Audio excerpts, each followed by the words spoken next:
Joel, you have the floor. Hello, is it started? Okay. Yep, God.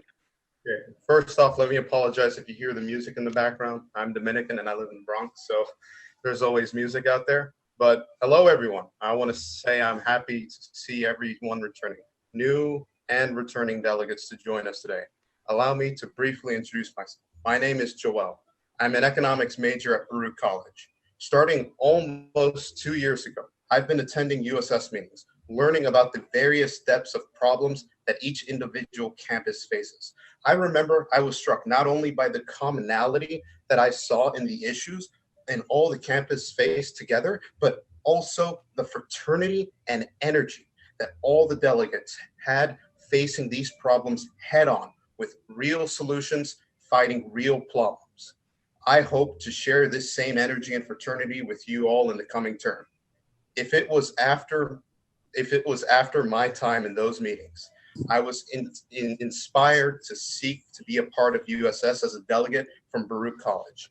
For the past year, I have served as the chair of Academic Affairs Committee and the CUNY Board of Trustees Subcommittee on Investments.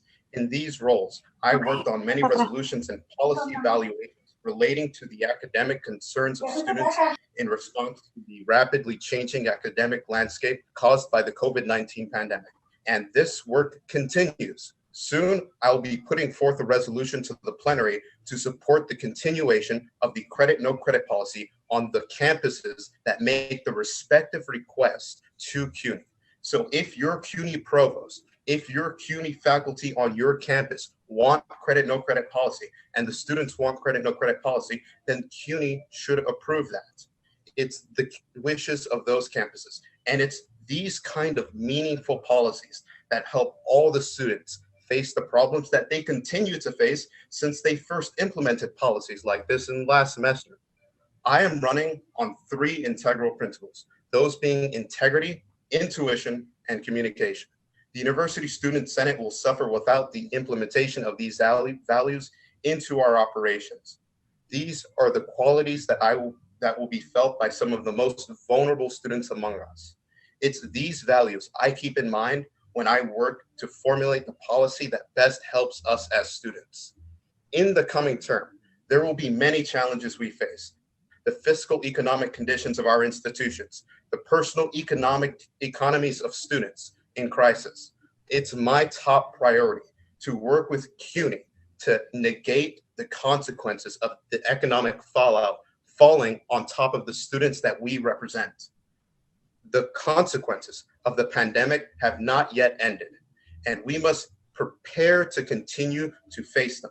In addition to the focusing on general fiscal issues, I want to bring select attention to low income students. The students who rely on various programs and grants to attend CUNY, such as ASAP, such as TAP, such as SEEK, such as Excelsior, and etc. These students rely on these programs heavily, and we need to make sure that the students can depend on the continuation and effective workings of them. Finally, I want to pay significant attention to the enrollment numbers across all the campuses. Again, due to the pandemic, we can expect continued drop in future enrollments, whether that's students dropping from the far distance learning platform and they decide that, this system of learning just isn't for them and they don't have the access to a library or they don't have the access to a space where they can study, or if it's just high school students, new high school graduates who are discouraged from, applying to college. I firmly believe that this will be the center of the future fiscal issues CUNY faces as an institution that may lead to cascading effects of an increasing in tuition rates and if we are unable to receive the appropriate government aid. Earlier on in Dexter's nomination speech, he spoke about why I want to focus on the tuition issue and the enrollment issue, because the enrollment issue is at the center of everything. The enrollment issue decides if CUNY is running on a deficit. If CUNY is running on a deficit and the government won't give appropriate aid to due to these circumstances, that means they're going to put the bill on us, the students. So these are the kinds of concerns that I will tackle and mediate and negate Thank you, in my Joel. role as Vice Chair of Fiscal Affairs. I would like to leave you with this. Editore Thank you, Joel. populi Thank you, Joel. The education of Time is free up. people is the hope of humanity. Sorry, thank you. Time is up. Thank you.